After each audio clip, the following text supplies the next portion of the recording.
Hola, buenas. En este vídeo vamos a ver un par de proposiciones rápidas y sencillas sobre sus espacios y dimensiones, etcétera, que, que son cosas sencillas en el sentido de que la intuición nos dicen que van a ser ciertas, pero simplemente hay que poner un pelín a la hora de mostrarlo, de decir, vale.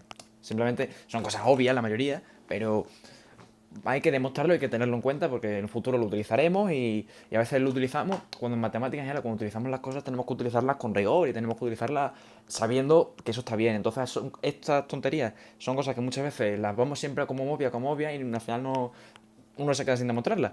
Y hay que demostrar todo. Así que bueno, empezamos. La primera proposición. Sea f un subespacio de E y la dimensión de E es igual a n. Es decir, en particular tiene dimensión finita E y es una n. Bueno, pues se cumple que la dimensión del subespacio es menor o igual que la dimensión del espacio, que es n. O luego dice, bueno, pues vale, si tiene sentido. Si el subespacio está dentro del espacio, no va a tener una dimensión más grande. Pues claro. Y esto en particular nos está diciendo dos cosas. No solo que la dimensión sea menor, que en parte aquí también incluye que la dimensión es finita. No tiene dimensión infinita. Existen bases, por decirlo así. Si pasa esto es que existen bases de f y el número de vectores de la base de f es menor que n. Hay que ver como ese par de cositas. Primero voy a suponer voy a suponer que existen bases de f. Existe una base de f, lo supongo. Y voy a ver que esa base tiene que tener menos de n vectores. Pues eso es obvio. Es obvio porque si tuviera más de n vectores, no sería libre. Porque esa familia serían de vectores de E, pero en particular son vectores de F. Y si yo tengo una serie de vectores de F, no puedo tener más de n vectores libres, porque la base es n. Entonces es imposible que tenga una familia de más de n vectores que sean libres, porque la dimensión de la base es n. Es decir, el número de vectores de una base es n.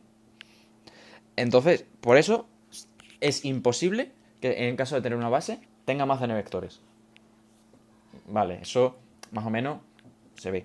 Ahora, ¿por qué existen bases? Pues muy fácil. Esto va a ser porque en F existen familias libres.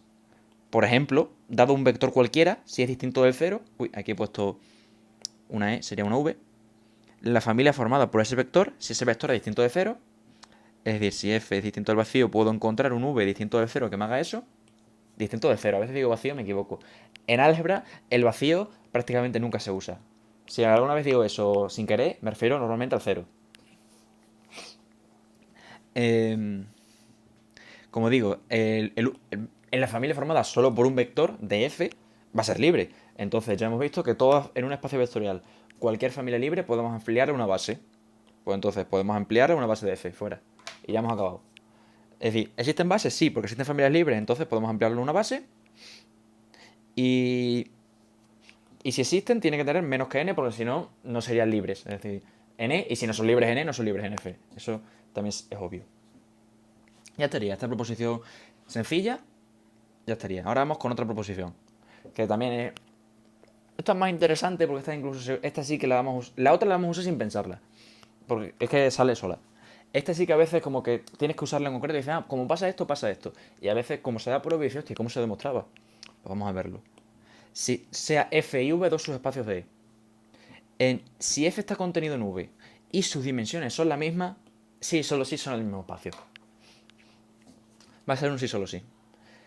Hacia este lado, hacia la izquierda, es trivial, porque si son el mismo, pues, coger una base de uno es lo mismo que coger una base del otro. Entonces, las bases van a tener el mismo número de vectores. Entonces, las dimensiones son iguales. Y obviamente uno está contenido en el otro y el otro está contenido en el uno, porque son iguales. Así que, en ese sentido, esa es obvia. La otra, si uno está contenido en el otro y tiene la misma dimensión, pues ¿qué va a pasar? Voy a coger E sub 1, E sub R, base de F. Eh, Yo aquí pongo, es claro que E sub i pertenece a V para todos los i de C1 hasta R. Claro, si los E sub i pertenecen a F y F está contenido en V, los E sub i también pertenecen a V. Eso se ve. Por lo que E sub 1, E sub R es una familia libre de V. Pero ¿qué pasa? Es una familia libre de V con R vectores, siendo R la dimensión de V, porque estoy diciendo que coincide la dimensión de F con la dimensión de V, el R. Le llamo R. Entonces tengo una familia libre de R vectores, la dimensión es R, por la proposición que vimos el otro día, eso es base. Es base de V. Eh, y como es base, tengo la misma base, vale para los dos. Aquí se puede ver, por ejemplo, así. F es igual a lo generado por el E sub 1 sub R. Pero esto de aquí también es base de V. Entonces esto también es igual a V. Entonces F es igual a V. Y se ve. Y ya está. Ya está. Este vídeo ha sido cortito con esta par de proposiciones. Y pues nada. Adiós.